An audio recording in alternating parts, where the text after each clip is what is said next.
Hey, this is Matt once again. Welcome back to another video, and this is a paid request for Rapid Kirby 3K. Thank you so much for that. For those interested in requesting any type of videos, movie reviews, re-reviews, commentaries, tier list rankings, whatever the case may be, feel free to send it either directly to my PayPal. I do have a Cash App as well. Links are down below in the info box, and I will get to it as soon as I possibly can.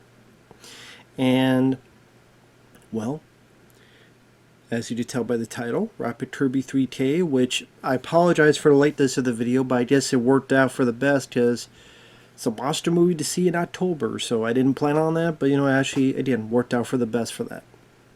He wanted me to do a commentary on the 1997 film, The Relic. See, there, my body was getting so scared, it wanted to hiccup and not say the word, oh my god, But you know what, let's get into it. She has this about a little under 2 hours. I'm sure there'll be some dead air, dead space as is, so I'll pause the beginning, if I learn how to talk. If anyone wants to follow along, I'll count down from 3. So, 3, 2, 1, pressing play. We have the Paramount logo, stars going about, and the name Paramount will appear now for syncing. So this did get a Blu-ray release. I wonder if one day it will get a 4K release. I would assume so, because we've seen Peter Hyam's Time Cop got a release, which I did not get that because there's nothing on it. End of Days I would like to get sometime. I'm just not big on Stream Factory, but it does have some features and stuff. So yeah, I would like to get that sometime, someday. But The Relic, I've always enjoyed. I've always liked this film. I know Tom Sizemore, may he rest in peace, he was not big on the film. I think Penelope Ann Miller was, though. She's like, you know what, that was a good monster movie. So, which is ironic because Penelope Ann Miller is kind of one of the issues I have with the film. I could deal with her.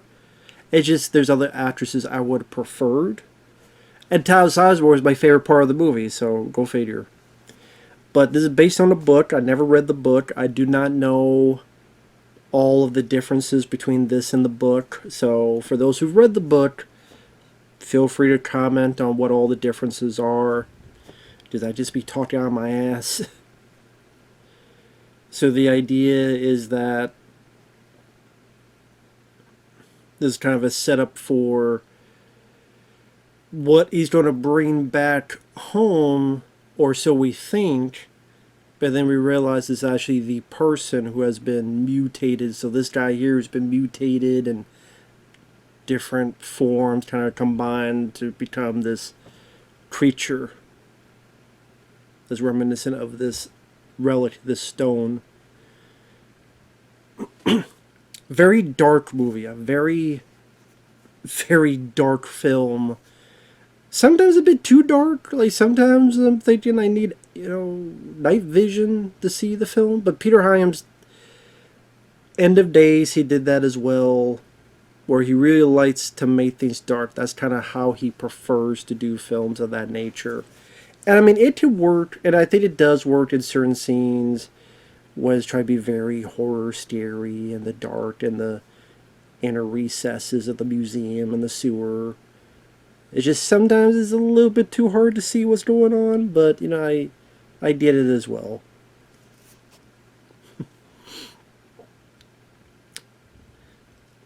Now I did not see this in the theater, sadly, but I did see it, I want to say, on VHS at first. I want to say it was VHS, and then eventually DVD. I think I do have the Blu-ray. I watch it on downloaded from a place. Just easier for me to do it this way with the computer. She's coming on to you. Relax, relax. I don't play. Homie, don't play that. Okay. Actually, I think it's a guy. Even more so, I don't play that. Okay. I don't want none of that shit. Is this like their way of, I guess, is a way of like trolling, just make you fun, fuck with people. Go troll you. Go fuck with you. Turn into a goddamn monster. I guess for the shits and giggles. I think they do explain later on, but just saying that's what it appears like.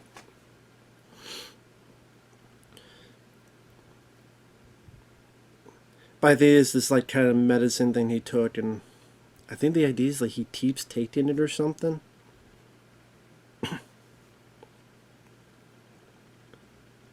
I don't remember the details. It's been a while since I've seen the film.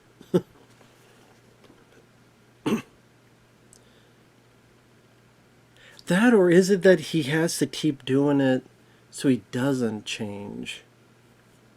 God, I cannot remember the damn details now. On whether he gotta keep doing it so he doesn't change or something else.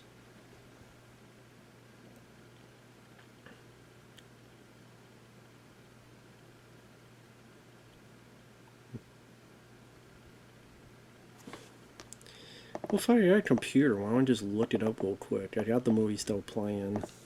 The Relic. How does the guy change into a monster? He transforms into the monstrous Cathodra by drinking a soup containing a special fungus with viral genetic material from various animals. The Cathodra plant contains mutagen hormones that integrate foreign genetic material into host DNA, causing the infected organism to mutate and become a chimeric creature with traits from different species. It needs a constant supply of these hormones to survive, which it obtains by consuming the hypothalamus of human victims. So there you go. Drinking a soup containing the special fungus.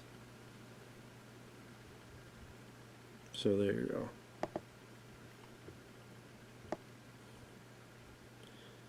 South American tribe that uses a plant containing red fungus to create a creature for defense. He's given the soap containing the fungus.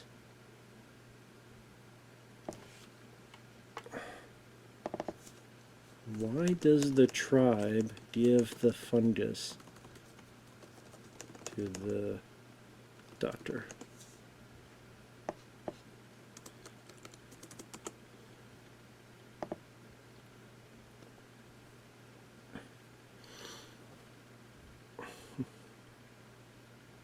No, he doesn't have his stuff. They never got it.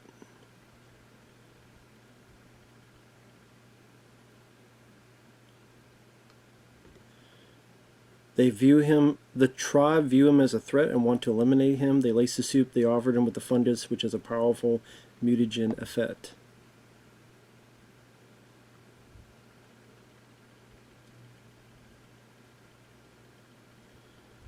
The tribe's way of inducing the development of a monster by feeding infected leaves to a normal animal, or in this case, a person.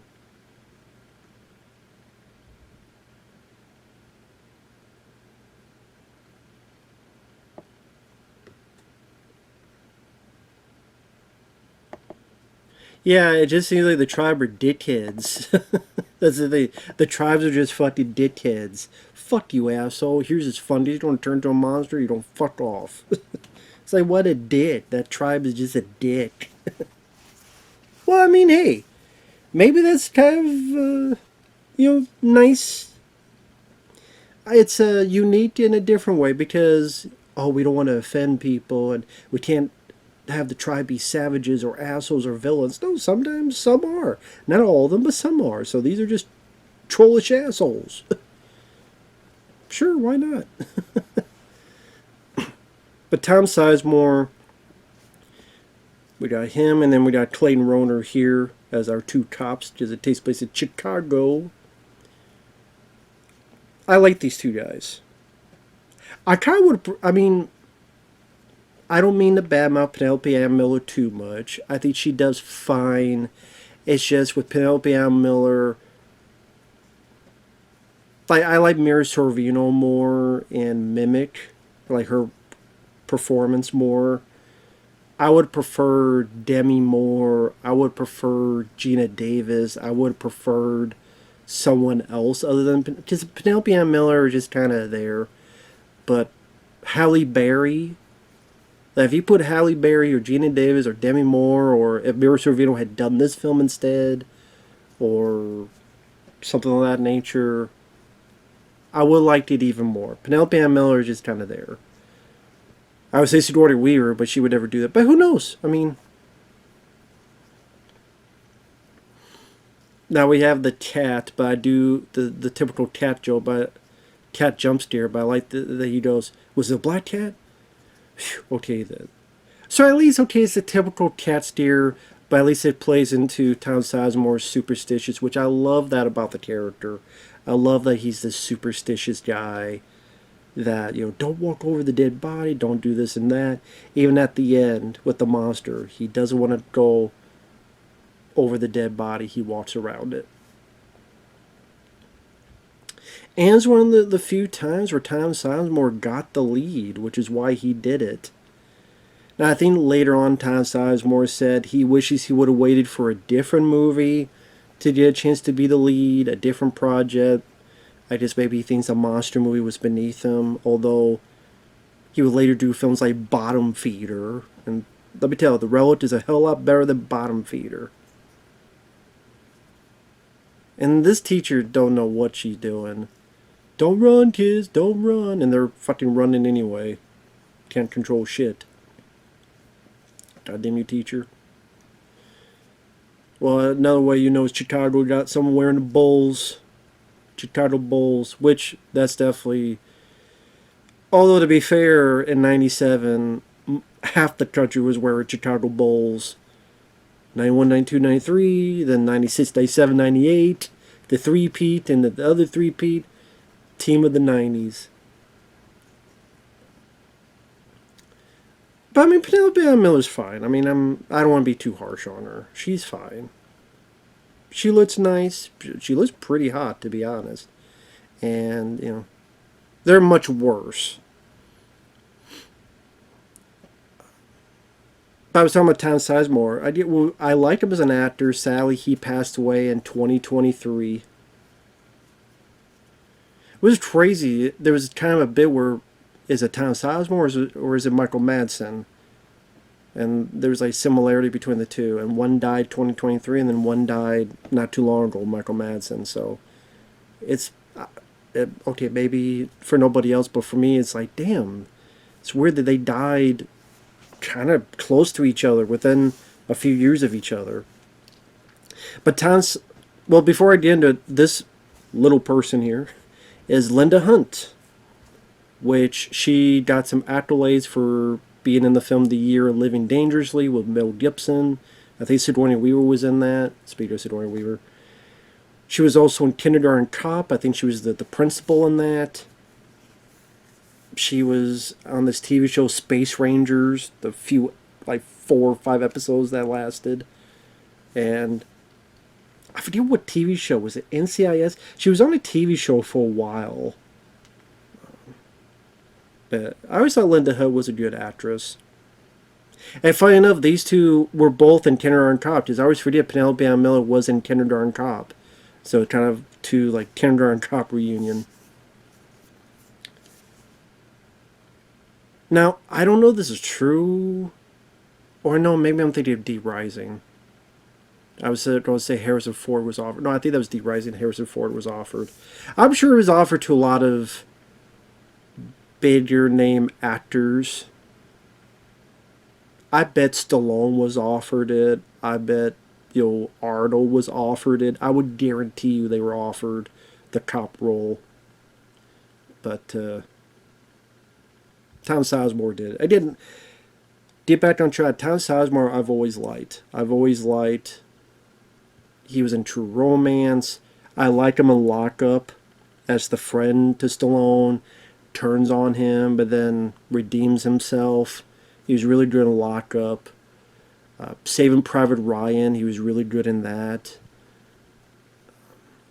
What was that? I said True Romance. This is my favorite role of his, because he got to be the lead. I like the superstitious angle he has. It gives a nice quirk to his character. and I think he plays it off very well. He's seeing this actor C. Town Sizemore being a lead in other movies. Sadly, that wasn't the case. Just this film did not do well. It did not do well at all at the box office. Now, this guy here in the wheelchair, James, I don't know, butcher's name, Whitmore. Sorry, I might have butchered his name, but James here. I remember him from The Shawshank Redemption. He was Brooks. He was the guy that got out of prison, trying to deal with the grocery. He can't because his hands are shaking. He has this thought of, I want to shoot the manager, but he hangs himself, and he wrote Brooks was here. Just then later on, when Morgan Freeman gets out, you think he's going to go the same way this guy does, but he doesn't. Red was here too, but the reason he doesn't, so he could see his friend, Andy Dufresne. I think without his friend, he would have gone the same way. But he had a goal.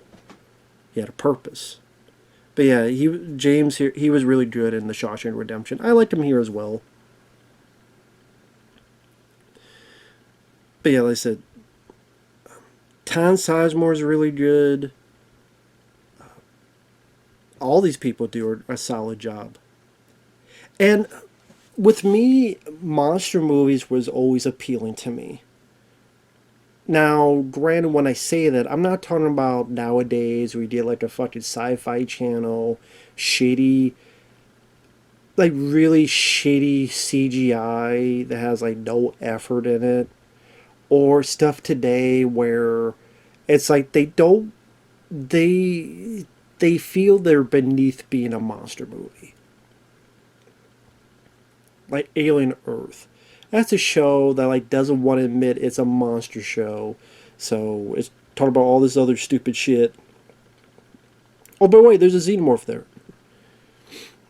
But you don't really have these type of movies nowadays unless they're really cheap, shitty, or try to be very political, or try to be very fucking, I don't know. It's the themes of the psychosis of the person and blah, blah, blah.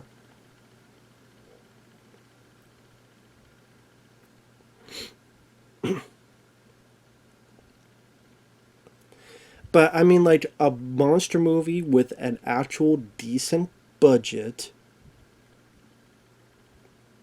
you don't have that anymore. You really don't. Like, they don't make movies like this anymore. But like I said, this film did not do well. It made, I want to say 48 million worldwide, which I don't even think that covered its budget, or at least close to its budget. I know this guy I've seen in another movie. I cannot remember what it is, though. Yeah, I'd have to look it up and stuff. I do remember, like, him coming to the bathroom was part of the trailer and such. But I know I've seen this guy in another movie. But I said, like, monster movies I grew up with. I grew up with those kind of monster movies that, yes, this does have CG, the early days of CG, but there are, I think, some really good attempts at CG, very ambitious for 1997, as well as some pretty decent practical mixed in there. That's the thing, it has a combination of the two. I like the design of the creature. I think the design of the creature is very unique and original. Again, I like that there's some practical in there. And don't do drugs, kids. Don't do drugs. I know it's just pot, but don't do drugs, kids. That's what you get. Anti-smoking. Pot smoking commercial. Don't do the funny cigarettes. Look at those computers. Look how old and antiquated those computers are.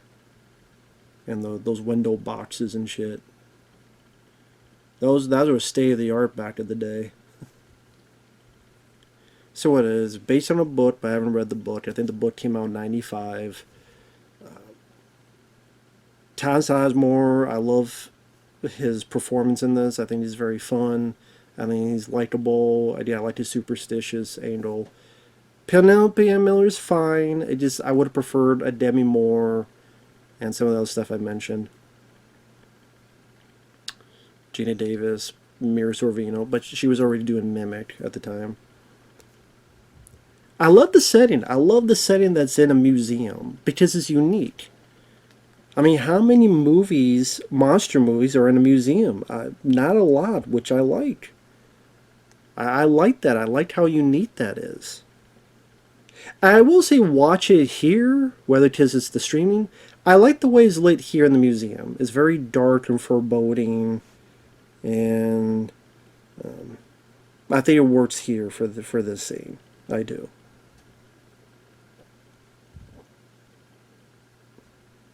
The Chicago Museum. It's just a very unique location for a monster movie. I think that's very cool. And like when I say I grew up with monster movies, I mean back to the day when I'm a kid on VHS tapes, Leviathan from 1989. I'm a huge fan of. Alien, Aliens, Predator, Predator 2. Eventually, John Carpenter's The Thing I saw a bit later. Watchers, Watchers 2. The Carnosaur sequels, Carnosaur 2 and 3. Films like Ticks, which I have the Vinegar Syndrome release over there. Mosquito from 1995. I like those movies, especially when they're ambitious, and I like Mimic that came out this year. Deep Rising, which came out the year after, 1998. I love that film. Yes, you say the CGI is not the 100% best, but I like the designs, I like the ambition, I like the characters, the action here. And yeah, I like the setting. I think the lighting so far I've seen here works well.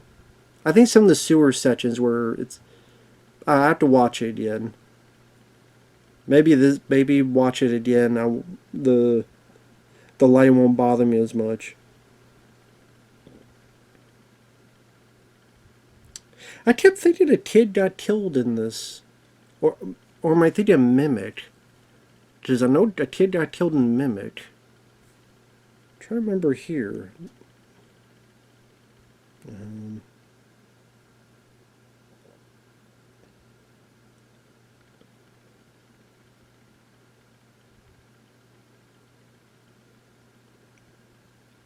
Maybe I didn't. Maybe it's Mimic I'm thinking of where a kid gets killed in the movie and not this one. Oh yeah, I was gonna look up the manager if I can.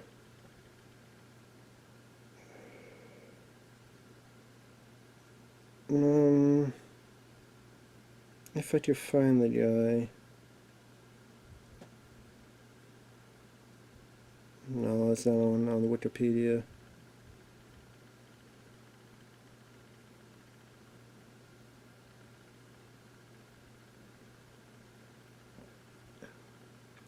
But this guy here, the Asian guy who's like the guy trying to fuck over Penelope Ann Miller, ambitious guy. He's the guy you just love to hate in this. You're just waiting for him to get his comeuppance.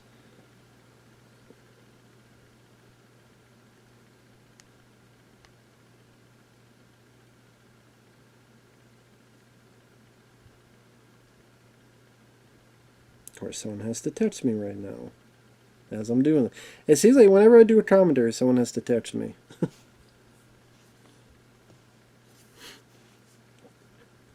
Now, I talked about Tom Sizemore. The other cop who's going in now is Clayton Rohner. Clayton Rohner is another actor I do quite enjoy. So, on the right here, getting his little thing on to feet so not to contaminate the scene. A nice practical effect. Fucking brain right there. I forgot that the fucking brain is sitting over there, and there's his head over there. This cop is shitty doing his job. Get her the fuck out. God damn. I like this. What you do is step on the... Don't step over the body. But yeah, Clayton Rohner, he was in the original April Fool's Day from 1986, which I quite like. Also, he was in... What was that film? Lau Alzado, I think, was in it.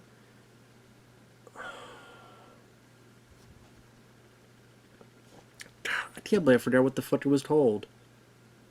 Destroyer. He was in Destroyer.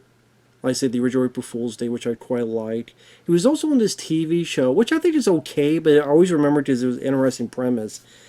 G versus E, which then became Good versus Evil. Where he was dead and came back and teamed up with this guy who died in the 70s. So he's got an afro and they're cops. I would say I liked the premise more than the show, but I thought it was an interesting premise, and I liked the two actors in it. But yeah, G versus E. I think he was in an episode or so of the X-Files. Always liked Clayton Rohner. Always wished that I could have seen more of him and stuff. But yeah, always liked him. I thought it was cool. Not only did he get to be in this film, but they didn't kill him off. And he really becomes the hero. He's helping, get the people out where they need to go, leading them to where they need to be.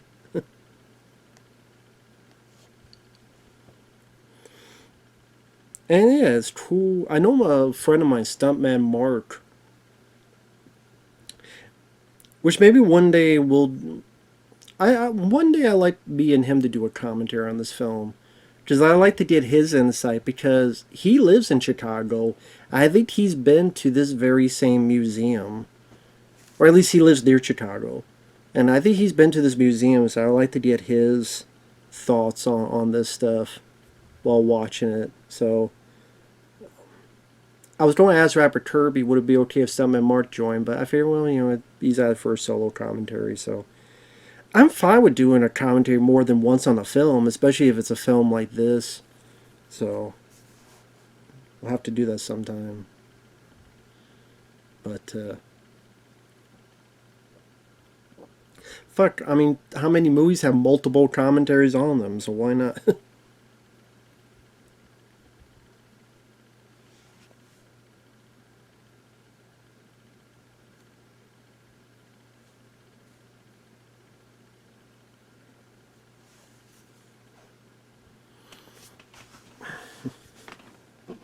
Get a drink here.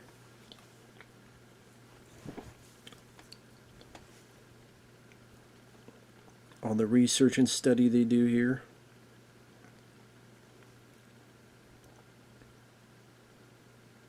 I noticed, I don't know if it's the transfer, but I noticed the colors seem a little bit, I don't know if they seem a bit muted or just the way the guy, Peter Hyams, lit it, because he was a cinematographer. Don't pick her up as bad luck. But I mean, lo and behold, well, I guess how you look at it, she does get bad luck, but she doesn't die. So maybe technically it was good luck. I don't know. Really, one of my main complaints about the film, because Penelope Ann Miller, I'll say for the last time, I could deal with. At the end of the film, I don't like that Tom Sizemore has nothing to do. He's literally locked out of the ending. Because the door is closed, he's trying to shoot through, he can't open the door. She has to deal with the creature by herself, blows it up, kills it. And so he didn't really get to do anything to help out, to do anything. I thought that was really lame. Like, if it was a team effort, that would have been cool. Doesn't have to be, oh, I want him to do everything instead. Have it be a team effort. Have it be like, he comes in with a gun and he shoots and it starts the explosion or something. Have it be a team effort. That's really one of my few complaints, because I hate that Tom Sizemore doesn't really have anything to do with killing the creature. I mean, I don't want to say, what do you consider him, a useless character? I don't know. I don't know. Maybe that'd be a bit too harsh to say, useless character, but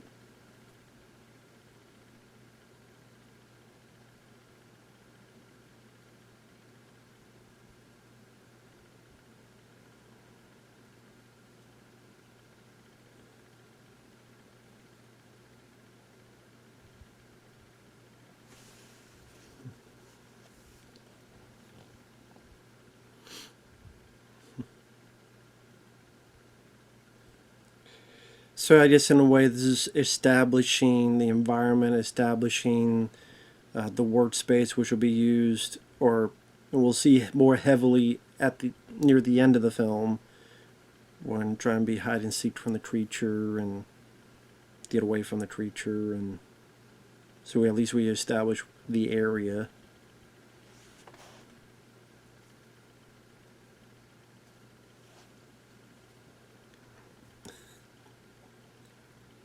I do like this lady. She has a fun sense of humor to her. An idea of a murder weapon, something big.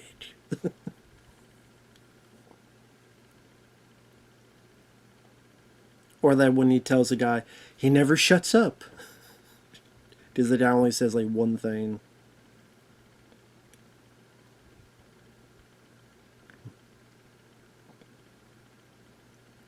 I think this is also where you get the first inkling about the hypothalamus.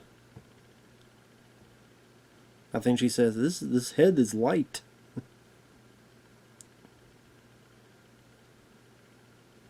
Which we saw the brain, I should say, is light. So punch a hole through and scooped it up.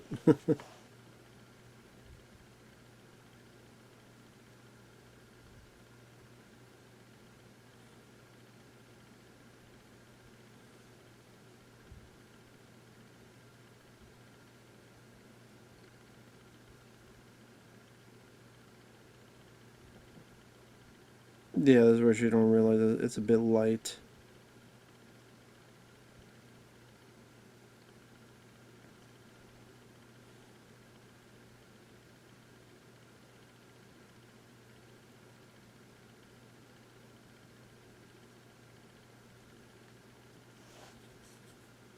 But yeah, around this time, it was pretty fun, cool time for monster movies. Like I was saying, because never shuts up. So this is, yeah, Mimic with Guillermo del Toro. You had this film. 98, you had Deep Rising.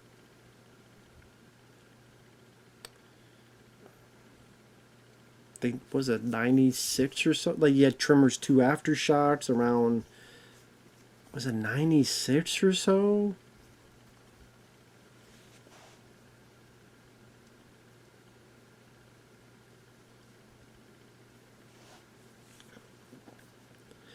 Is where you get the first inclination. Oh, the bud that goes over there. So you establish it. Then later on, it's going to be like a big bud that attacks her, and we'll find out why. It's mutated it, and she studies it, and inclination of how this all came to be.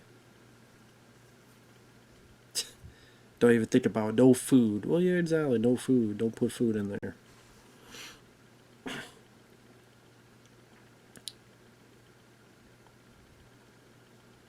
And Peter Hyams, I've always said Peter Hyams is one of my favorite directors, just based on his overall work.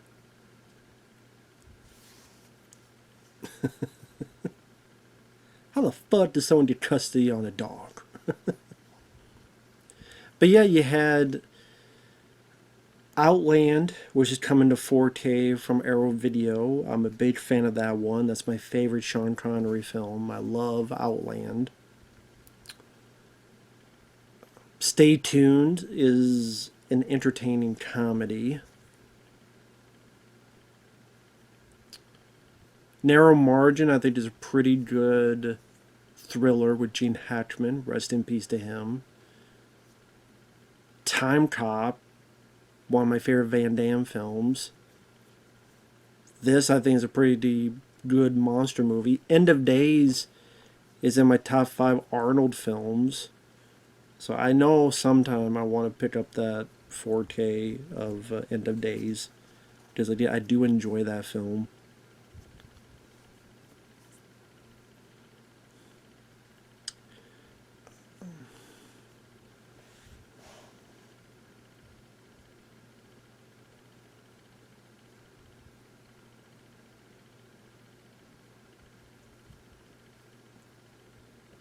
Now, granted, whenever I saw this film, no, I would not say I was ever steered by it. I mean, I'm kind of a poor judge of that because I don't really get steered by movies. The closest was three times I remember when I was a very, very, very young kid watching Aliens, and for some reason the opening, the and how it's like the glow of the title. Oh, something about that sound was creepy. Yeah, this is when I was a little kid. It was like the first time when I first saw it. Texas Chainsaw Massacre, the original, was just how it was made and the look of it, which is pretty creepy. And then Blair Witch Project, because I'd never seen a film like that before. I got invested in the film. I was like one of the characters, and I was like the fourth member. That I thought was freaky. So yeah, I would say that's the only time. Other than that, I really don't get scared of movies. Now, of course, the director's doing what a lot of people do, understandably so, is you don't show the monster right away. We saw a quick bit of its arm.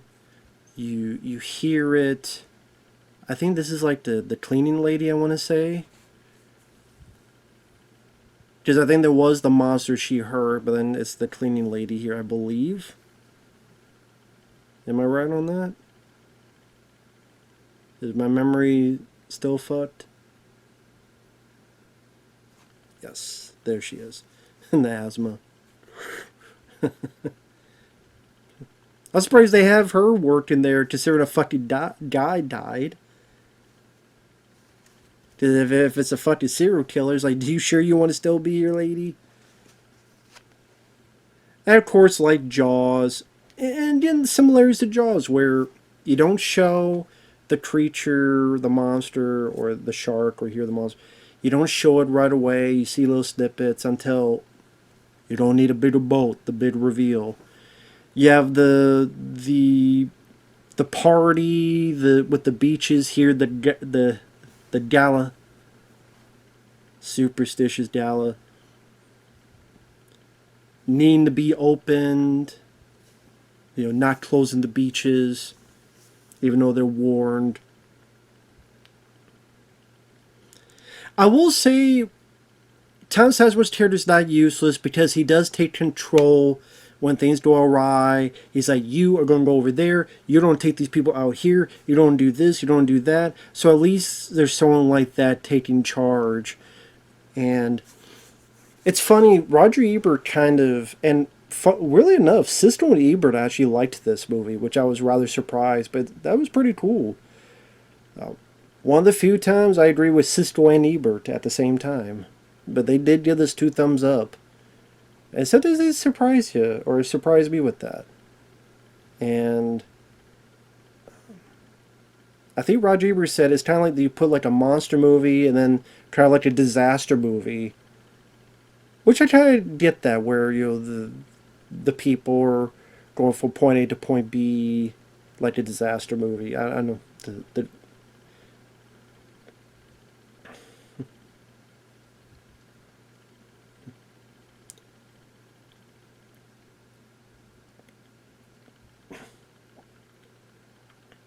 But come on, wherever you are.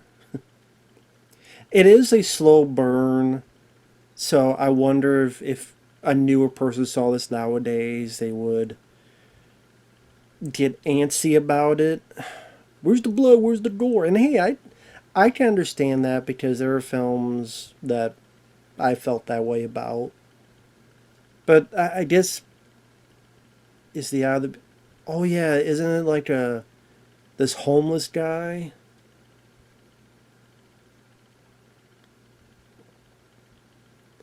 I know one of the cops here is the guy who's the janitor in the Breakfast Club.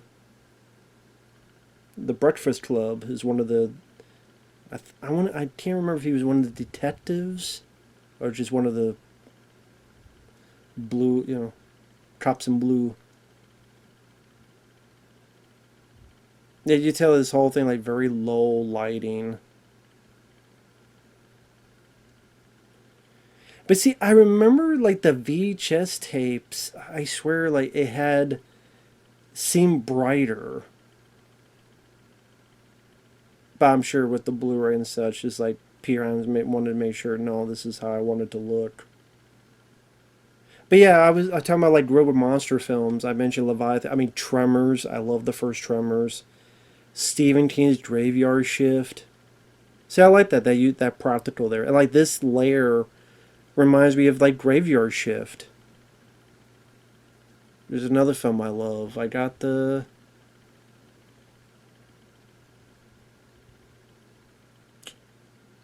right there, the Forte. The Kino Lorber released that, which is very cool. I haven't even checked it out yet, so I can't say the picture quality or anything, but I do have it because I'm a fan. I do like this line that she has. Just give me the goddamn money.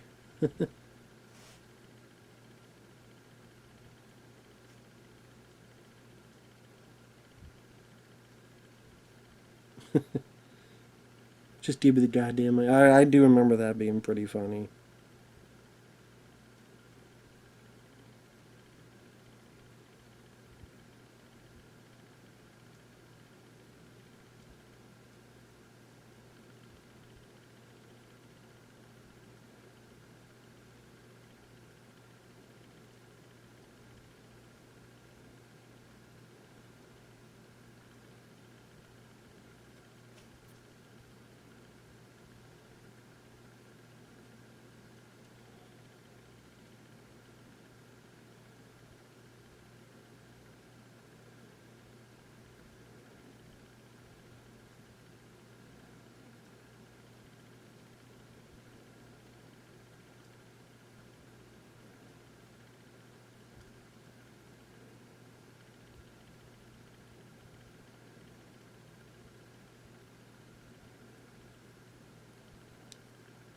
You know what? I'll be right back. Let me get rid of this text, and then that way I can actually pay attention to the film. So I'll be right back. Sorry about that. I had to do something real quick, but I'm 41 minutes and 20 seconds in. 3, 2, 1, pressing play. So pretty much at this point, Penelope Ann Miller and James are talking with each other. Actually, before I got on, I went back and rewatched the Siskel and Ebert review, which is on YouTube, and still pretty fun about the stuff that they talked about. And one thing that they mentioned that I mentioned a lot of, there's a lot of things in the review I agree with. They like Tom Sizemore, they like the monster, use of shadows. I agree with that.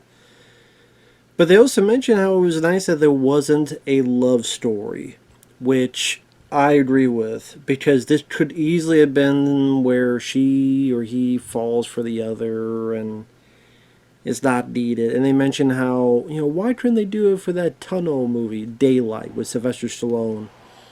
And yeah, it's true. It's like they tried to put that into Daylight, it just didn't work. Although I do quite like Daylight more than they do, but. And it's funny when I look at this would have made a good X-Files movie. Because X-Files was on at the time. Because I see Penelope Ann Miller, she's more of the scientist, she's a bit of a redhead. Then you got Tom Sizemore here with the suit and tie, which could be like an FBI agent, like Mulder. I'm like, man, if they did an X-Files movie like this, where they're investigating this murder, this case, use of shadow, and this would have made a good X-Files movie. It would have. Then that I want to believe bullshit.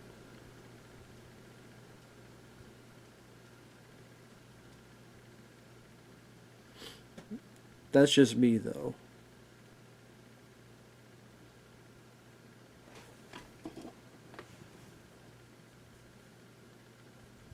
Oh, this might have been the noise I've been hearing the damn soda.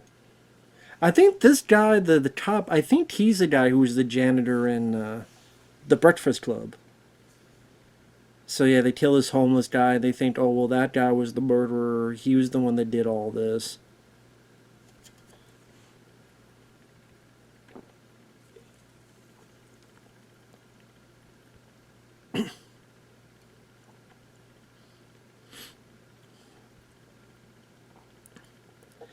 I kept thinking there was going to be more to this relic, like the actual relic, but not really. Because they keep going back to this thing being kind of repaired and cleaned up, but there's really nothing else done with this.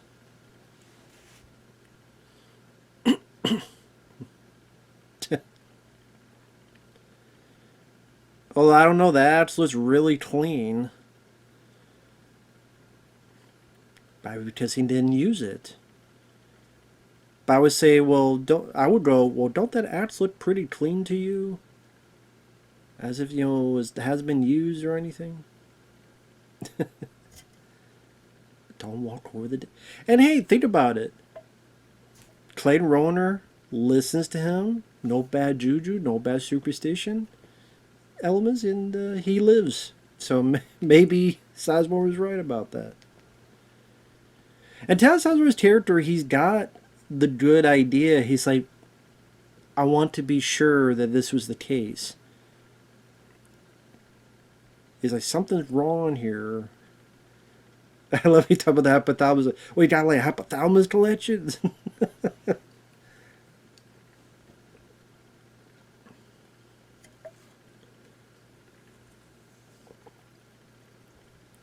And this guy here, he's like the more aggressive. Imagine if the mayor in or the guy in Jaws was more aggressive. It'd be this guy.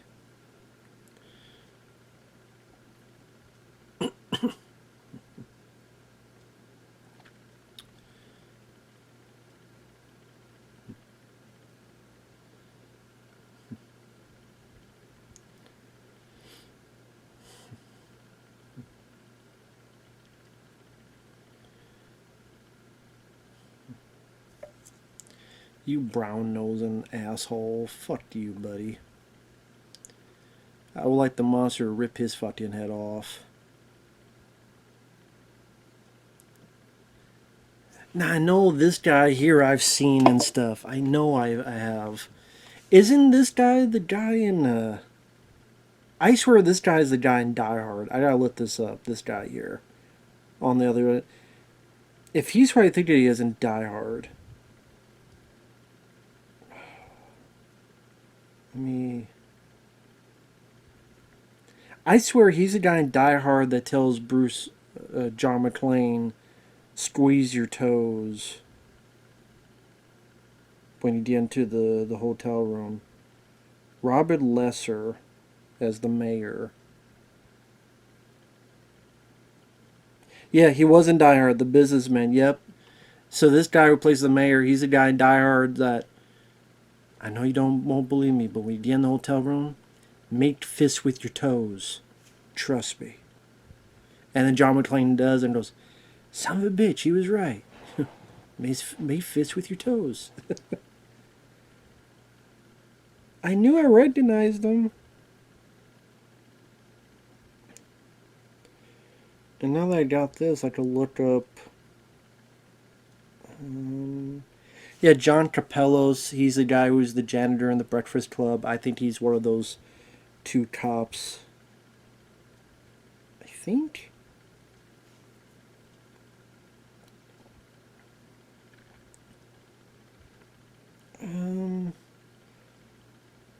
Let's see if I can find the guy who was the janitor.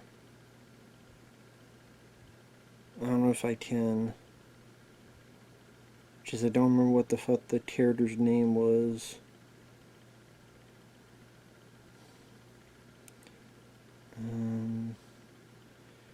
Yeah, I may not be able to because I don't. Okay, Joffrey C. Brown. The worker in the Raptor Pen in Jurassic Park. He was a stunt performer.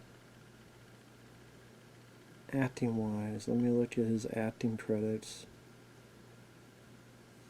I can't help it. I like finding out that, oh yeah, that guy was that guy.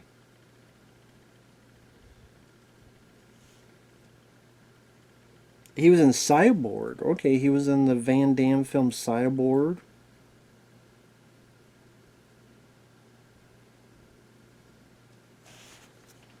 Usually plays like a prisoner here, or worker there. He was in Sudden Death before this. Also Peter Hyams.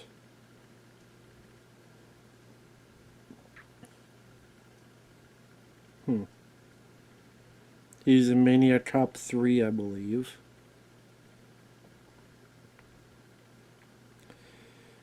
Okay, so yeah. Just wanted to check that out.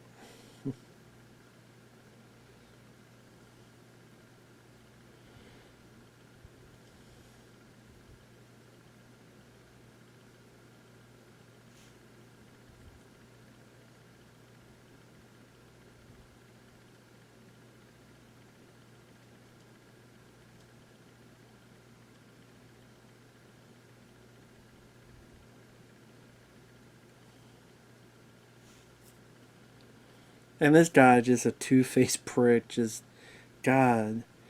I wish his death was much more gory and more like gory and violent. Because this character deserved it. Pretty much he looks up and the monsters behind him, but man, they should have like ripped his fucking head off and stuff.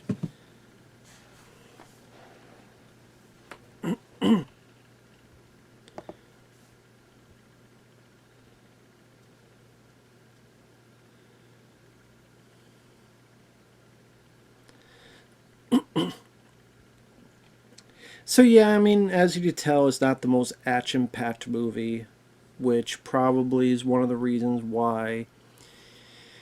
It did not get good reviews from everybody and has like a 5.8, I think, on IMDb, because it's not, this balls to the wall filled with action and gore and stuff.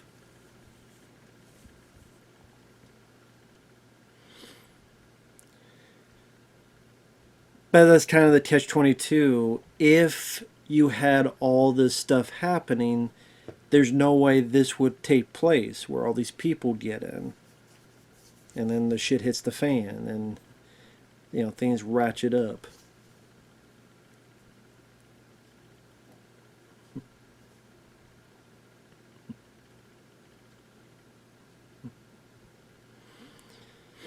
But I do like that Tom Sizemore character is smart. He's like, let's make sure, let's make double, triple, quadruple sure, since all these people don't be coming here,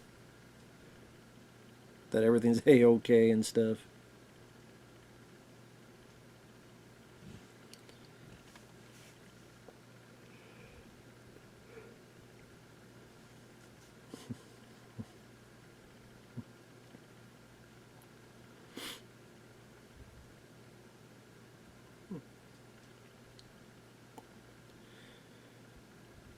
But yeah, I know in 1997, that's also when, let's see, what came out?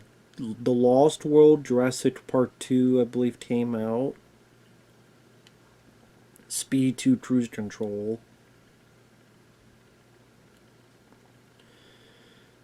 I think The Lost World came out in 97, I think.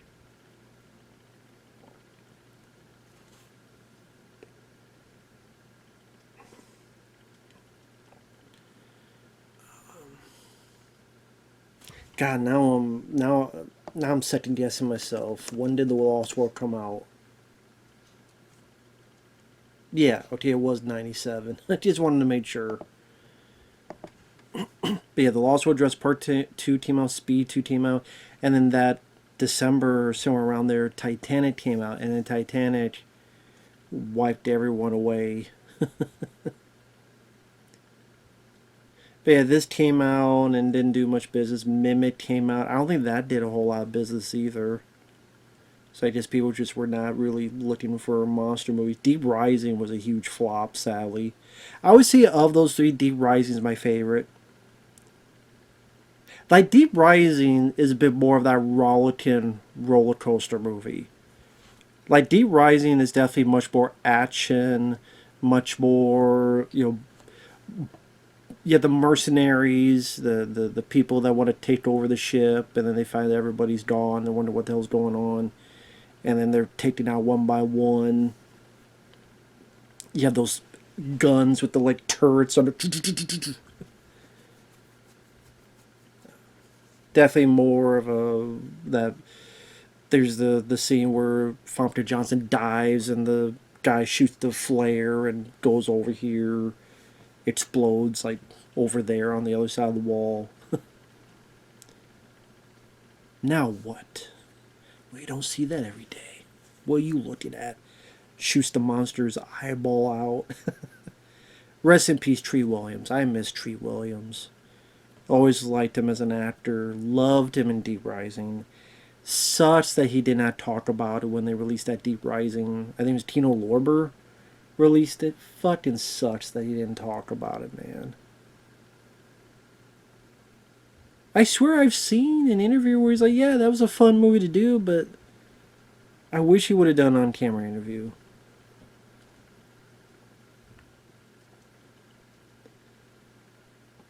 Yeah, I think that guy on the left is the guy who was the janitor in Breakfast Club, yeah.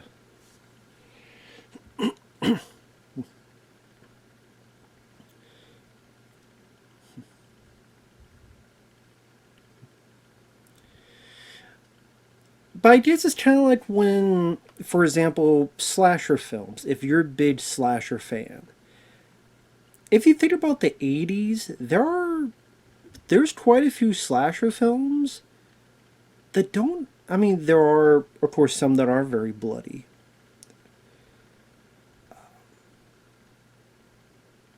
but I mean, Friday 13th. Some of them were heavily cut, like Friday the 13th Part 5. I know a lot of people.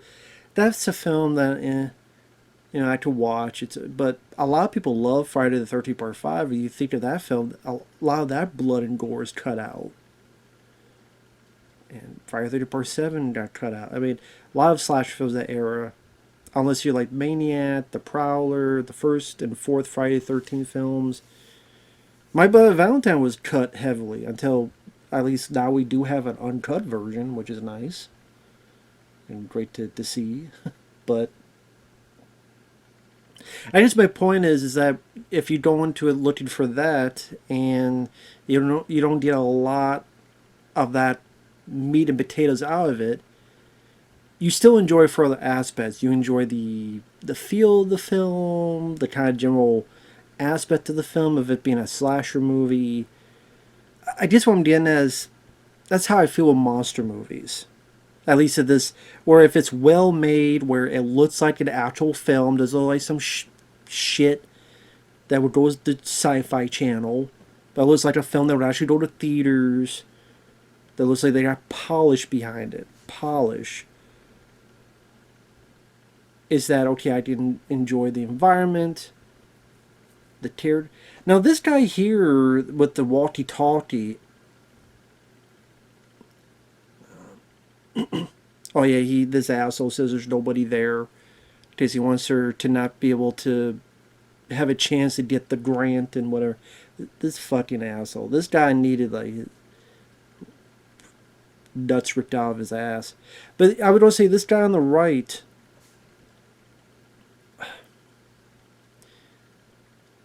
I swear he was in the Monster Squad. I swear he's the guy who was one of the two pilots. And that this guy, well, we don't see him. He was the guy that saw Dracula floating and then turn to a bat and fly away. I swear that's him, the guy who saw Dracula do that. That's one of the two guards that we saw there, shut everything down. And this is, I think, where Roger Ebert was getting a little bit of that disaster movie feel. Where there's like a disaster movie, the disaster happens, and they have to get out of there. things are shut down, with the idea from one place to another type of thing. It's like a disaster movie meets a monster movie.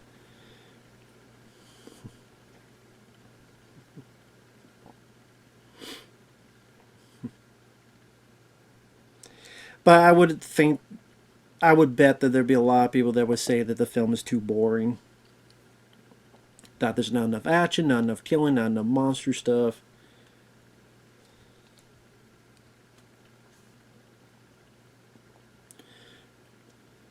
If you're not like me and you're into the premise, you're into the characters, you're into the environment, they did like you see a very dark film.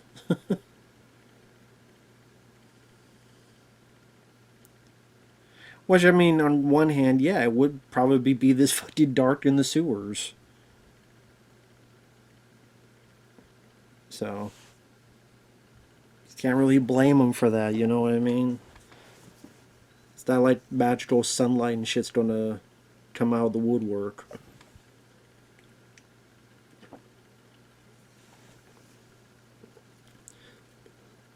I think that dog gets killed. Yeah, because one gets killed and one Tom Sizemore finds, and he's just kind of. I think just him and the dog run back. From what little I remember.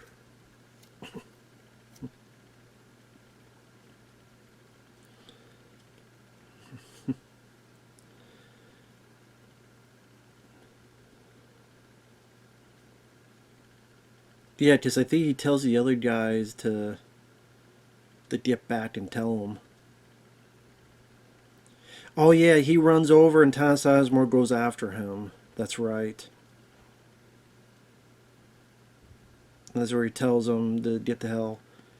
But think about Tom Sizemore. You know, he had the idea to go down there. He wasn't having it. Tells his men what to do. I mean, that's his job as a cop. You gotta go get this asshole.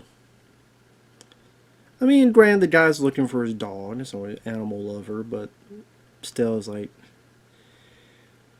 maybe wait for the cop with the gun to follow you, man. Just saying.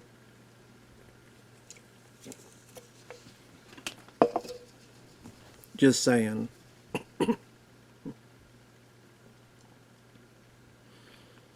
Yeah, this guy, the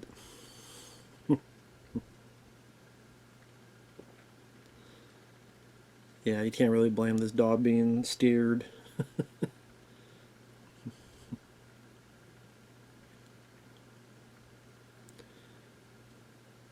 I think you see a shadow here. Don't you? Yeah. Oh, you see like this claw or something. I think it's shadow his claw, or is it just his claw? Good with the dog. Good trainer. But yeah, at this point, it looked like you're steered, like you're being submissive and not being threatening. Good trainer of the dog. I know right now there's a film called Good Boy, the POV of a dog. I think what I'm not interested in is that it's just, oh, it's about a guy being possessed. Okay, I like that it's from a dog's point of view seeing his owner possessed, but it's like, okay, the owner's just another fucking possession movie. That's one of those type of films I'm so sick of. I'm so sick of possession movies. I saw. That other, I know that other guy. I've seen other stuff, too. The other cop.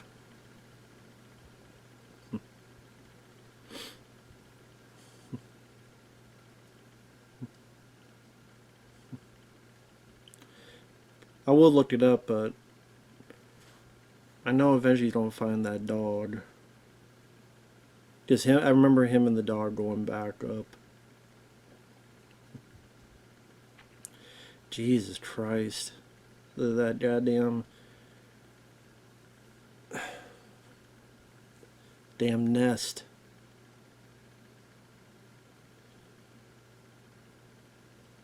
Skeletons, all sorts of shit. It reminds me a bit of the pit in Stephen King's Graveyard Shift. Only, not as dark, as in literally lighting wise dark. Yeah, he finds the dog because he think, yeah, there you go.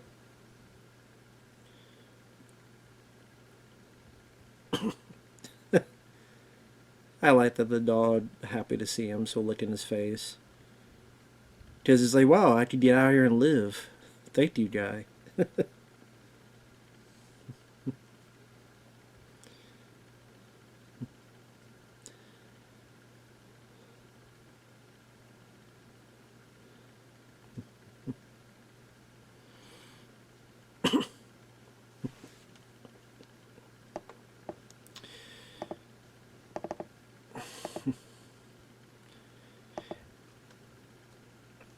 I'm, this other guy who's the cop, I want to see who his name is. I think is it Tito Wells?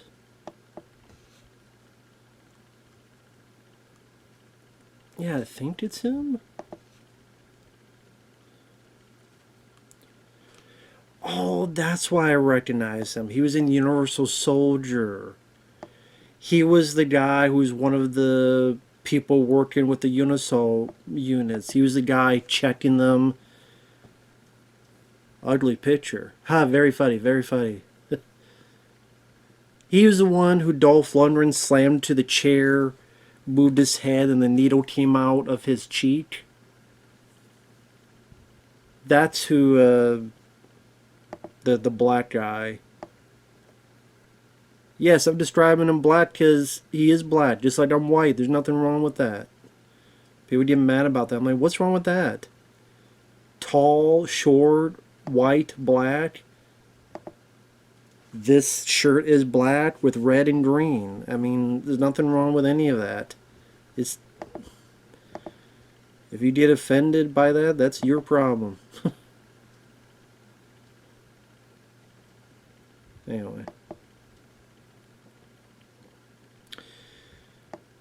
Time to get the fuck out of Dodge.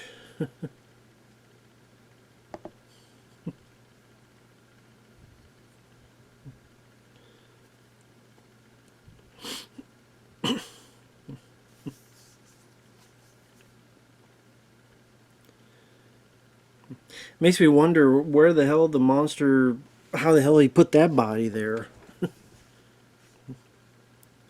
I guess now I think about it, the Clayton Roner didn't really have to tell them. They would have saw the dead body and people would have rushed out anyway. So I guess it didn't really matter for Tom Sizemore. So now I'm still wondering, was Tom Sizemore's character useless in this movie?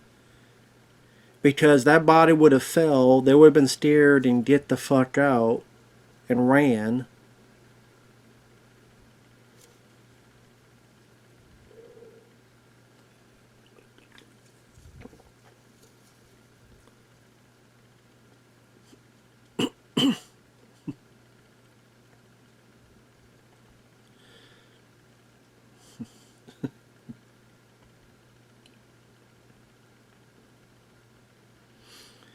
Shut the whole place down.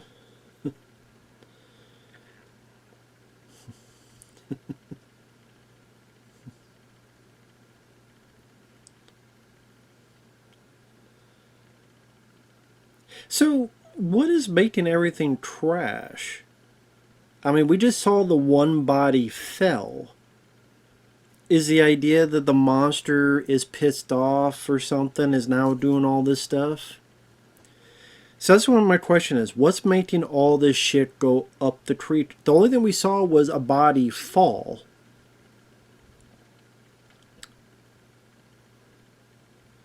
And which body was that fell? It was a... Was it the guy that had the... How, like, that's the thing. Whose body was that fell? Because if it was the guy with the dog, he would have been... His body would have been in that pit in the sewers, right? Or was that another body? But...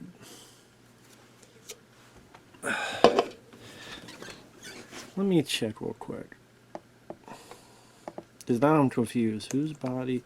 I don't even know if the body fell from the ceiling in the 1907 film, The Relic.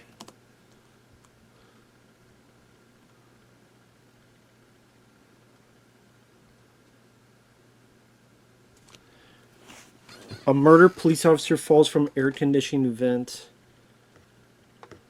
Okay, but like, who was that?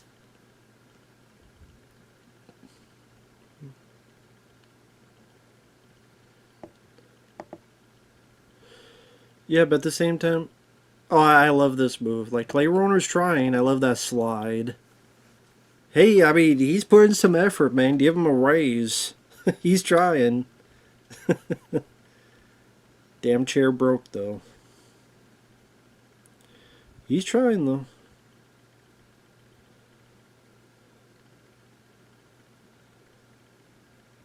So yeah, my question is, which police officer body was the guy with the dog? But his body would have been there. Unless, well, I guess unless the creature carried it and went around the AC or something. I don't know. I guess it fucked everything up. Also, to maybe we saw like snippets of it kind of going through AC, something like that. Just give people an idea of how it's getting around a little bit, maybe. I don't know, maybe I'm being nitpicky or something. I don't know. Well, there you go. Tore the shit out of all that. So that answered my question on what happened with the power.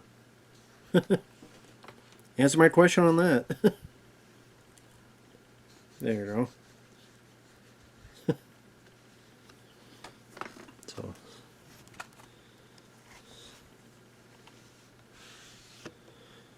Oh yeah, the guy's dead. Yeah, his body.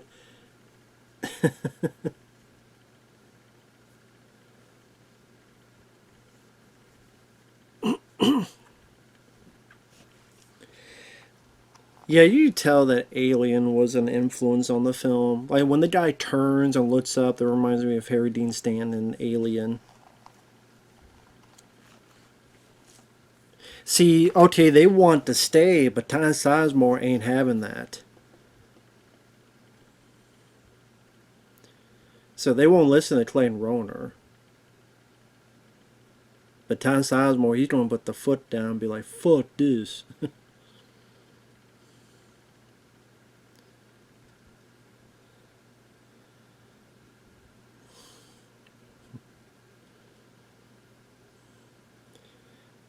I do like the red lighting, though. I do like that.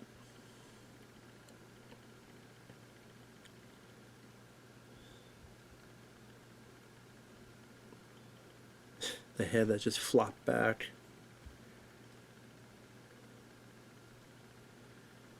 Oh, this is where you don't talk to the guy.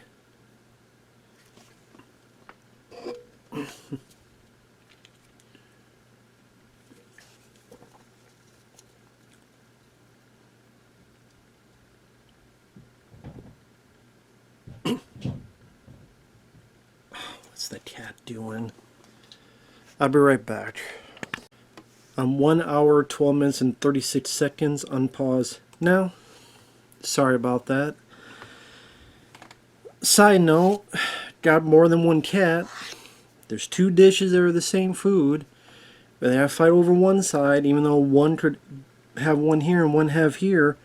But they both have to be here when there's two there. Whatever.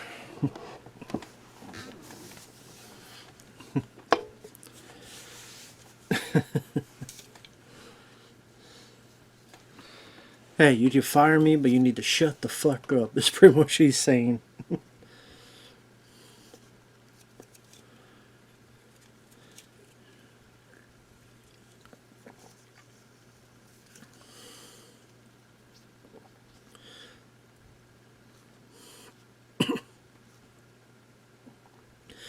But I mean, this I would say is the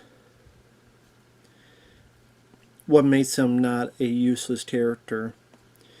He has the balls to stand up to the mayor. He has the balls to say, "Shut the fuck up. You need to listen to me."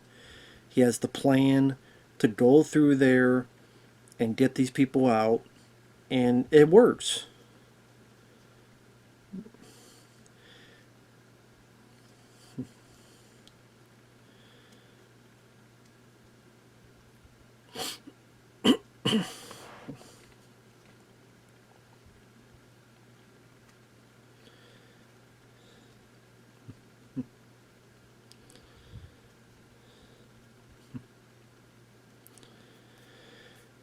I try to remember if those two old people that are staying, if they die, if they live or die.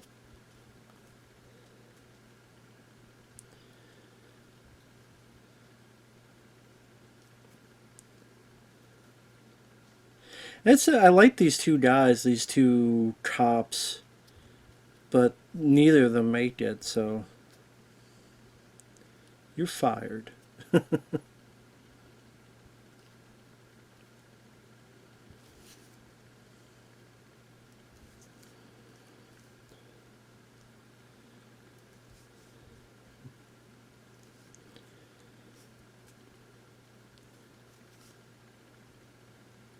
But yeah, because one's on the other.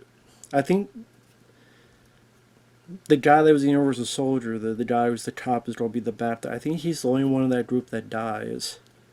See, that's kind of like a disaster movie, like the Poseidon Adventure. There's people that want to stay, people who need to get the fuck out. The people who stay, they die. The people who decide to get the fuck out, they live.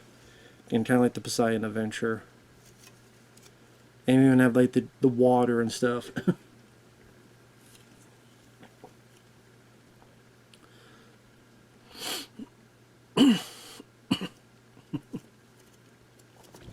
I like that it's immediately boom and there's the monster. It's like, oh shit.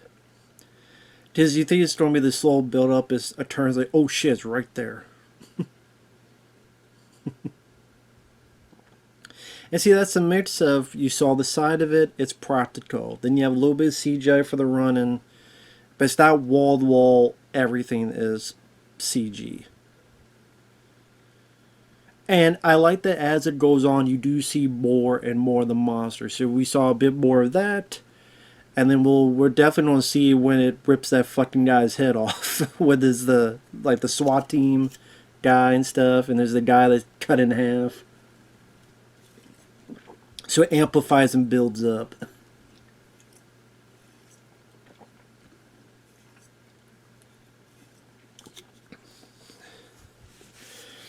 I think the Relic maybe is a. You think it's that, and the thing is like cursed and brought this curse here. So the Relic created this curse, and when really it's this other thing, the mutation, that is the Doctor himself.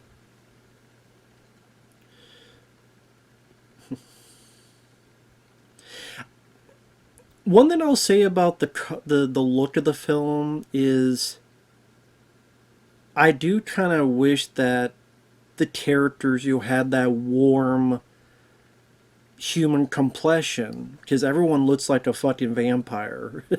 Like everyone's like white and like they're not quite Twilight, but go in that direction instead of the warm color, the like you see here.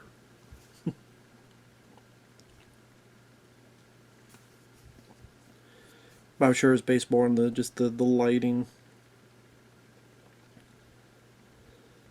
But I'm sure you do have these shadows and darkness. Not everyone has still look more pale.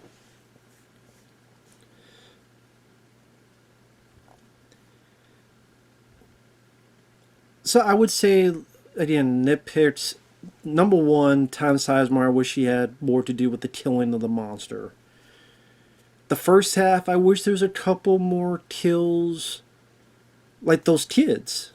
Like those kids I don't remember what happened to those kids. Did they show what happened to those kids, or did I miss it?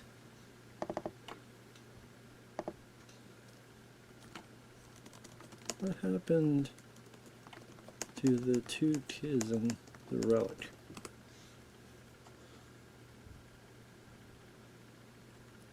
They disappeared, never seen or heard from again, presumed dead.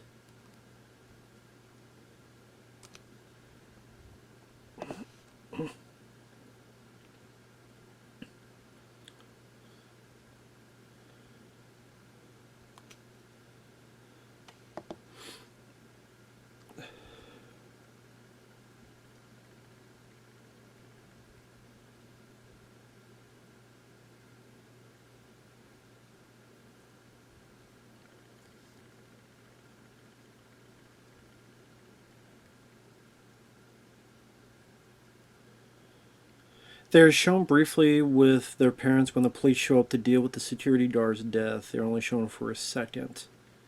Seen together, both in shock, as the detective walking towards the bathroom where the guard was killed.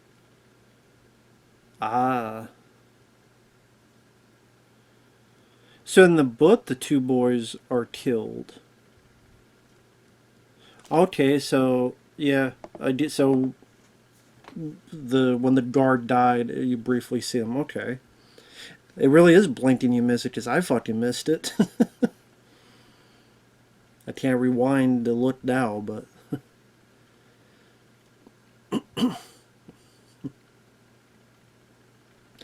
so I like this little story where he explains why he's so superstitious. Lucky bullet.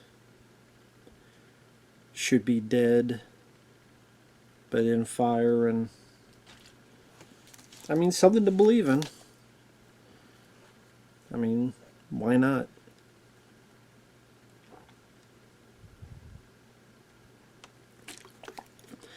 There are people that believe in a lot crazier things.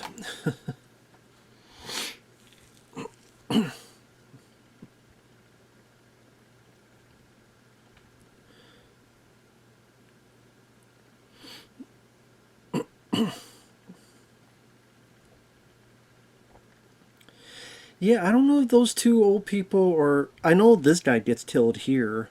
Thank God, he deserves it. He definitely fucking deserves it.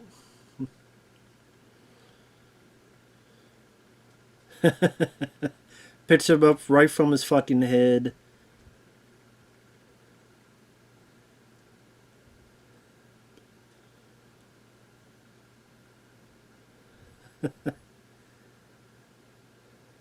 Takes his fucking head off. And this cop, oh, does his like glass in his neck.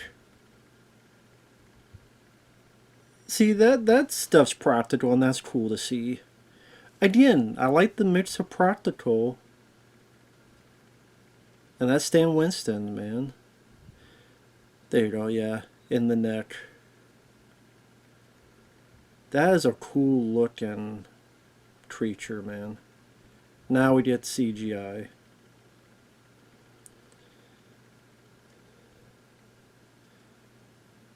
So yeah, I guess a couple just hid somewhere, and then this dumb sumbitch went in here. I wish we saw his death, though. I do wish we would have seen his death. Because he fucking deserved it.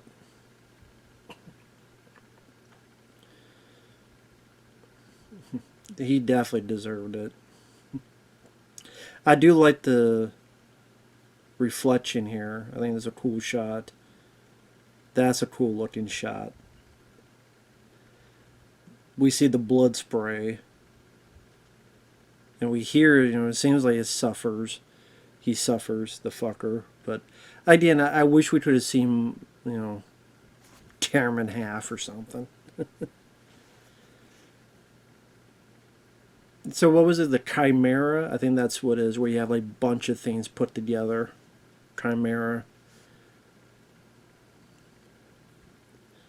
That's why it looks and can do different things and looks so unique. But yeah, I love the design. It's a very unique, cool design.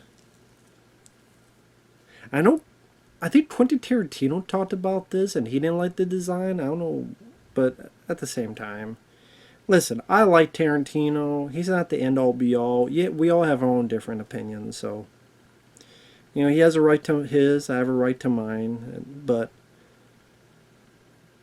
dude, you hate the eight. You said the '80s was one of the worst decades for movies. I know you say this year is the worst, which I agree, or this decade. This decade is the worst, which I agree. But to say that, was it the '50s, the '80s, and today are the three worst decades? The '80s should never be on that list for worst decade. Like, what the fuck, really? How is the '80s? Well, look at that. How is that such a bad design? That looks so cool by Stan Winston and his group. So fucking cool. So neat. Rest in peace, Stan Winston. Boom. Tear his fucking head off.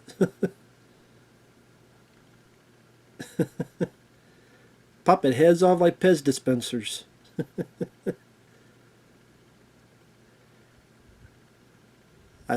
See. I'm trying to think. Is this a guy? We see him take his head off.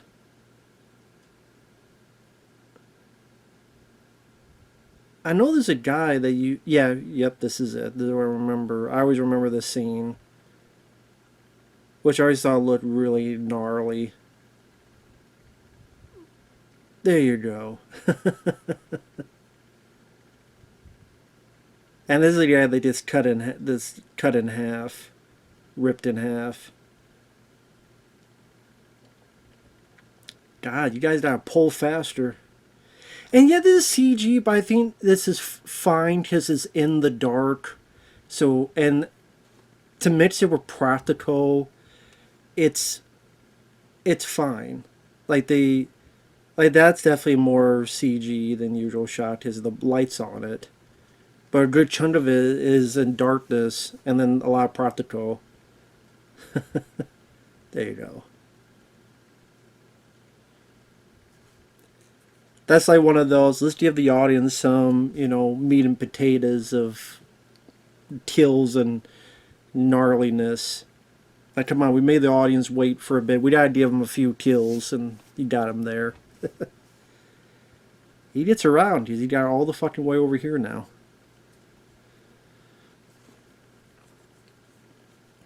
So you don't give a fuck. An old man in a fucking wheelchair? Fuck it. You dead anyway. That is a cool looking creature, and I miss practical effects like this. I do. That practical effect looks as good as anything in Jurassic Park. I don't give a fuck what anyone says. If you disagree, oh well. What am I supposed to do? Fight you on it? You're not gonna make me change my mind. I'm not gonna make you change your mind. But that practical effect monster looks as good as anything in Jurassic Park. So.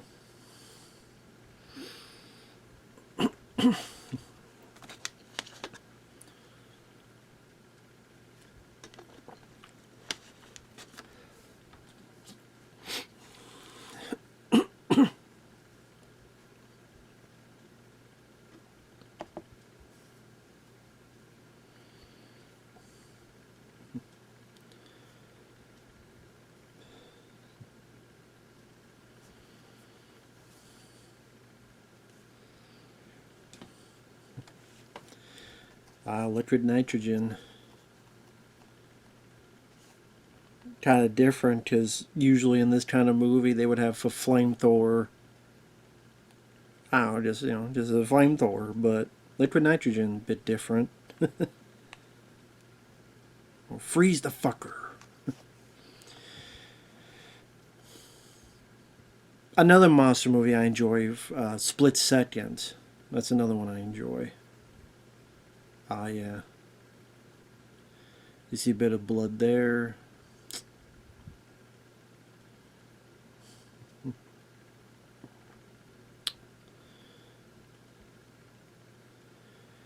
And that is interesting. You think about it. We're hour and 20 minutes left. We're an hour and 28 minutes and 29 seconds in. So an hour and 28 minutes and 34 seconds in. See, there you go. Take the fucking high heels off. Jurassic World, where fucking she's running. See, that's what kills me. A fucking film like this got shit on by some critics, ignored at the box office, but then a film like Jurassic World is a lot fucking dumber, with shittier characters, more derivative plot, more stupidity. Fucking girl running away from a T-Rex in fucking high heels and shit. A guy riding around a fucking motorcycle with fucking raptors as if it's Dino Riders. That gets $1 billion. Now you say, well, because of the name. Because Jurassic Park or Jurassic World, bigger name than, the Relic. But the fact that that's all it takes is fucking sucks. Fucking sucks. But it's the way of the world. Shit happens. This film, I don't think, deserved that fate.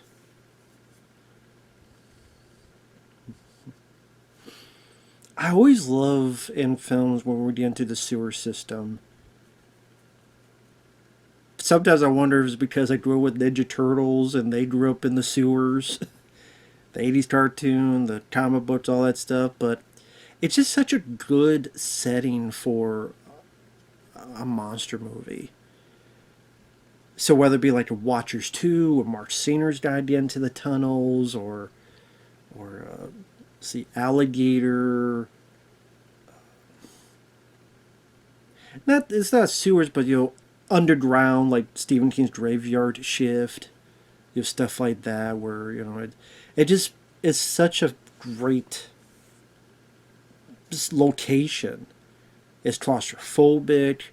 There's nowhere to run or limited. The darkness of it.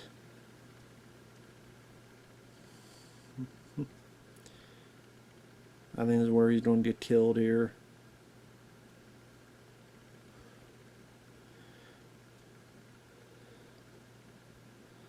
Oh shit.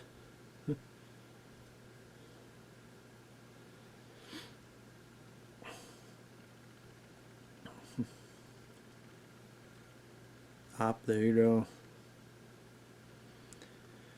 He's trying to get back there. See, try to get some shotgun stuff. Yeah, I was going to say, oh yeah, I forgot this girl. That's what you did for not moving your ass, lady. It's your ass, lady.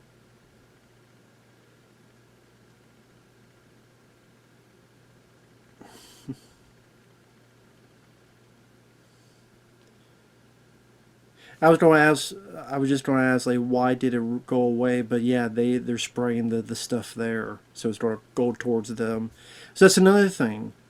Tom Sizemore and her, lead the monster away from them. They didn't know that's what they were doing, but something that resulted in them doing that is to lead them away because this what do you call it, pheromone type of thing, however you want to put it.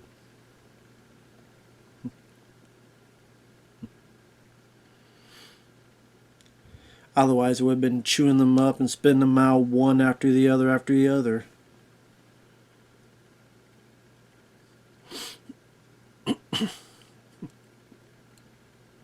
Don't we see an up-close shot of them spraying the stuff?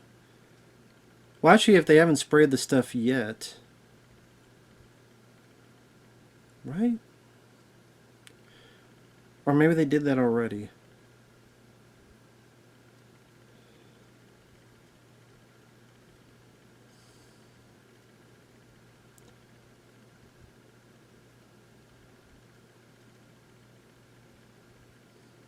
Maybe I missed it. I swear they had the stuff that they spray and stuff. Yeah, maybe I missed that already. Because the monster is there. Because it senses it. I think that's what they did. That's why I did try to go on fucking tangents and not paying attention. It's not the movie's fault.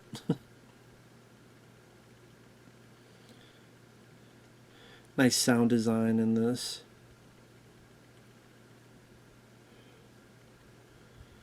Okay, I would never let that gun out of my hands no matter what. I would put it under my fucking armpit if I had to.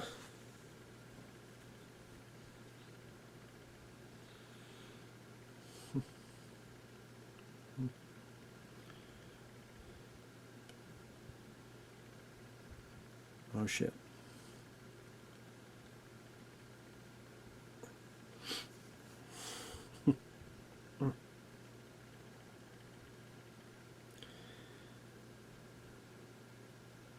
Well, they would have been carrying the thing, so the thing would have sensed it regardless. And then go after them.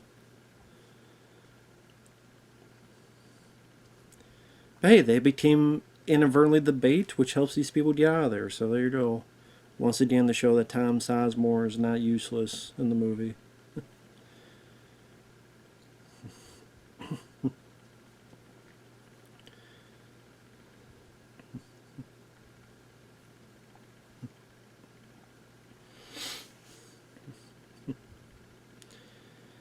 But yeah, I just hate that he gets fucking. Well, he locks her out because he thinks he'll deal with the creature, but then the creature is on the other side.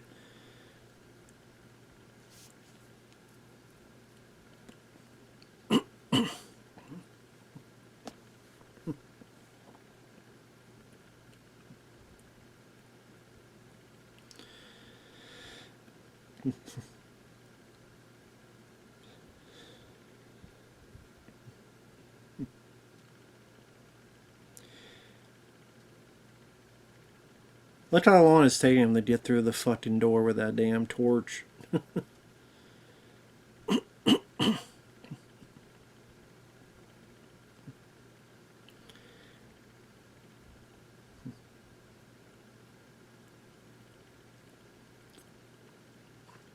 But this plan is kind of stupid too because okay, you lock the door, they're going to come after you and bash down the door.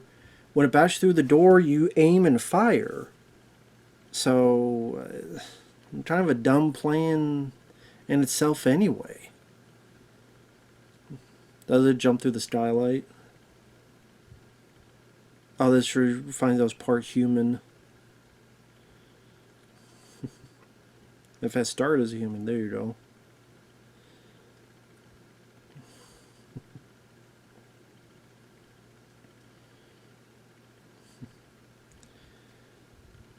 So maybe wants a bit of you the most.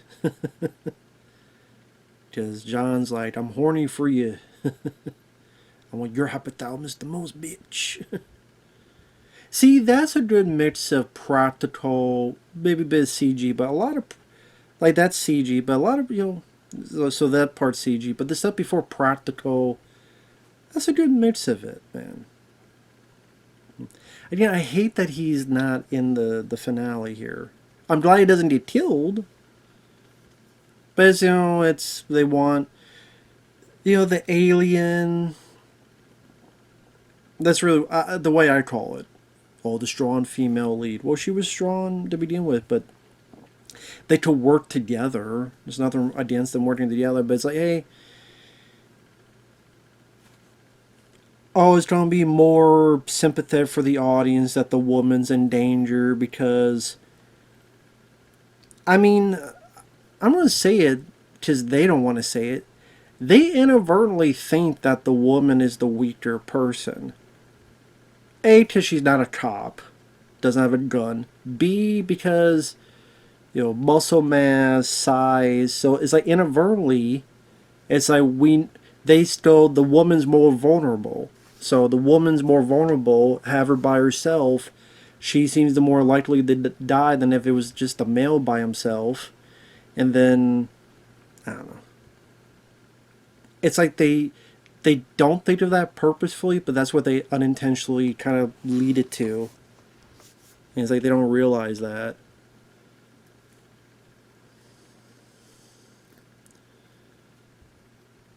Like John Sizemore. John Sizemore. Who the fuck is John Sizemore? Tom. Oh fuck, John Sizemore. Jesus, I need to go to bed. Tom Sizemore, or his brother John Sizemore.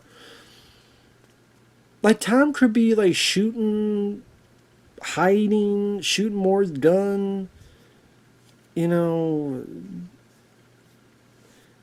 having to hide, and he's like blocked off, and then while she makes this thing, they could be working together, man.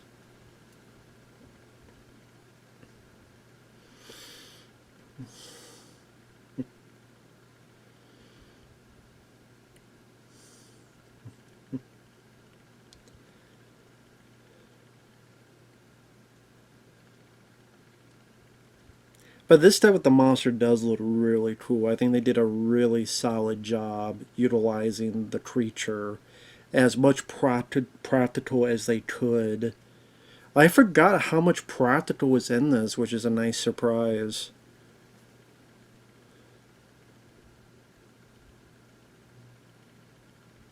Why can't they do this today?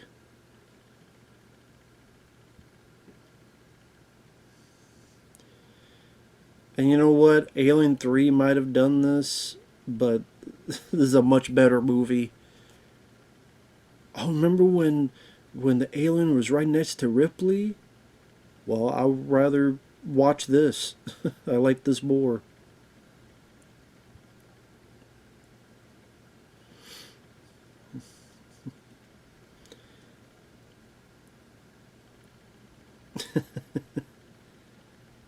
This is human. It's like, yeah, we're going for the titties. I see what you're doing.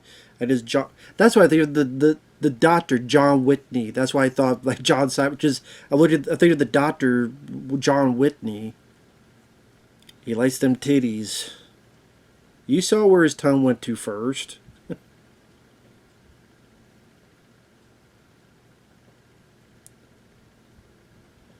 This guy definitely knows how to handle action, of course, with Time Cop and other stuff. Peter Irons also did 2010, the year we made content, which I thought was a good sequel.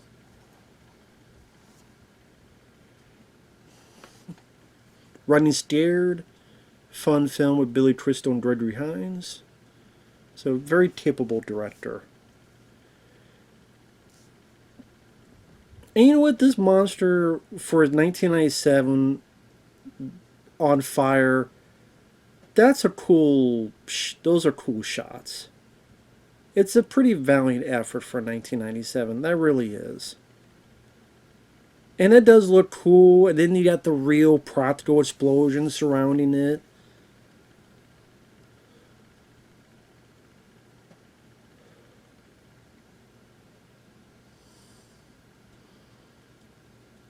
Nice stunt there, being blown back.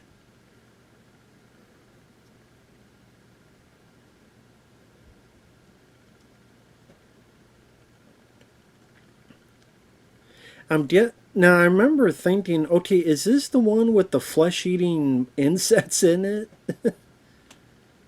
Because I remember we saw one of these things had like flesh-eating bugs in it. I'm assuming that's not the one, because her flesh is fine. Unless maybe at this point they took those out. Maybe, I don't know.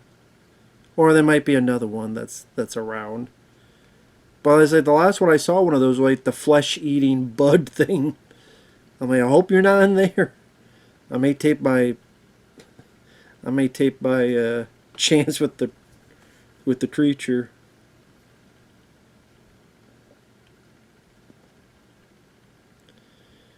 I do like this. I think it's like the mayor saying,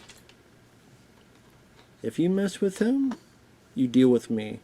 Like stick up for Tom Sizemore's character. I was going to say Michael Madsen recipe. Yeah.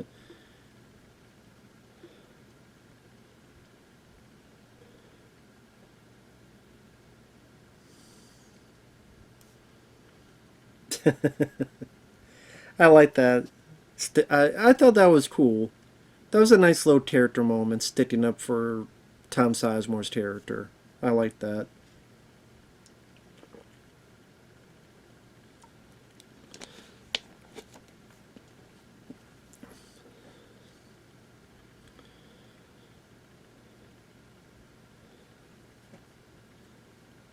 And maybe they thought that was something that was more of a, not a twist, but a swerve.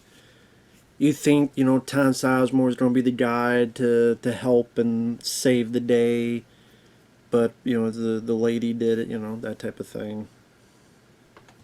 I'm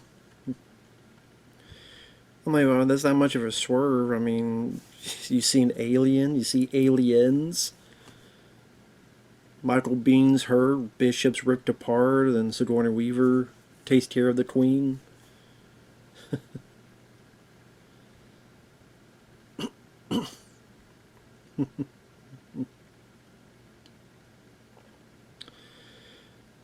And I like this. Still keep a superstition. Don't walk over the dead body.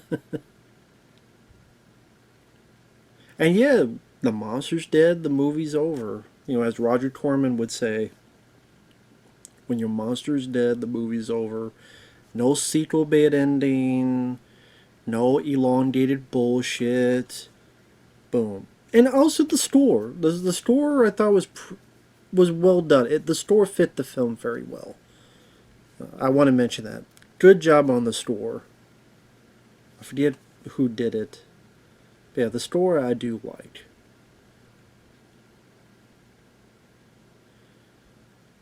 Sorry for all the stops and starts, because either I get fucking text out of the blue, or the cats want to fight over food when they got 2 dishes, but they're fighting over one when there's one here open for one of you fuckers to have. But this was fun to watch again. I definitely want to do this again sometime with Stuntman Mark, because I think he's a fan of the film. He lives in Chicago, just to get his 2 cents on this. So definitely want to do that again sometime with him. Again, there are movies they did multiple commentaries. Commentaries with the director. The commentaries with the director and someone else. So we'd do that for this. Just fuck it. I mean, this film deserves it. You know, it's not the end-all be-all monster movie. I'm not going to put this above, you know, Alien or Aliens or Tremors or such, or John Carpenter's The Thing and stuff. But you know what? The cast do their jobs well. It's a very dark, atmospheric movie with use of shadows. It's got good scores, got really good makeup effects. Effects by Stan Winston, rest in peace to him. Tom Sizemore, rest in peace, is my favorite role of his. Penelope Ann Miller did better than I remember. I will say, she did better than I remember. You know what? I'm not going to give her any more flack. Watching her in this, maybe because I've seen so much worse fucking actresses nowadays, like the girl in Alien Earth and some of these other fucking people, I'm like, you know what? Penelope Ann Miller's fine. Watch it again. She's fine. You know what? I don't mind her. Maybe I warmed up to her, because she's better than some of the fucking people see today. Yeah, some good death scenes in there. This is a fun one.